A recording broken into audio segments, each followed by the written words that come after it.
out social media companies like Facebook, YouTube, and TikTok for fueling what he says is a mental health crisis in teens. And for the first time, designating the sites as public health hazards.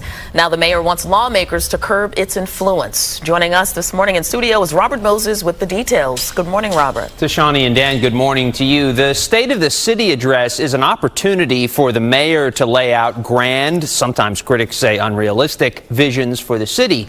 This part of Mayor Eric Adams' speech caught our attention. He called social media an environmental toxin and equated it to other public health perils that over the years have taken millions of lives.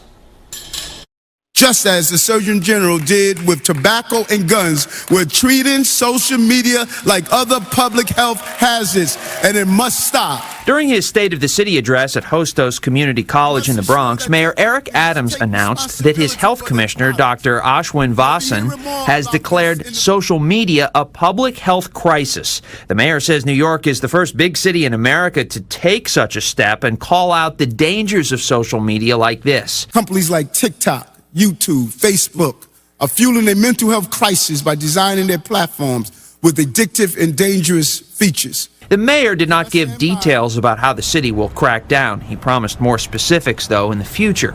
According to the Department of Health and Mental Hygiene, statistics from 2021 show that 77% of city high schoolers spend 3 or more hours in front of screens on an average school day. That does not include time they spent on schoolwork.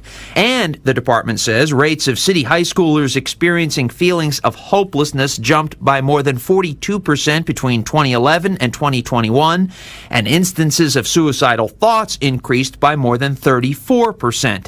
It's impossible to know how much social media triggers those feelings, but the mayor thinks it certainly plays a big role. We are going to correct this crisis that's facing our children.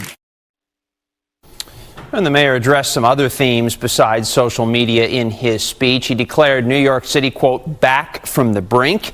He promised to develop 24 affordable housing projects, and he again called on the federal government to help with the migrant crisis. So far, he says, the city has cared for more than 172,000 of them and counting.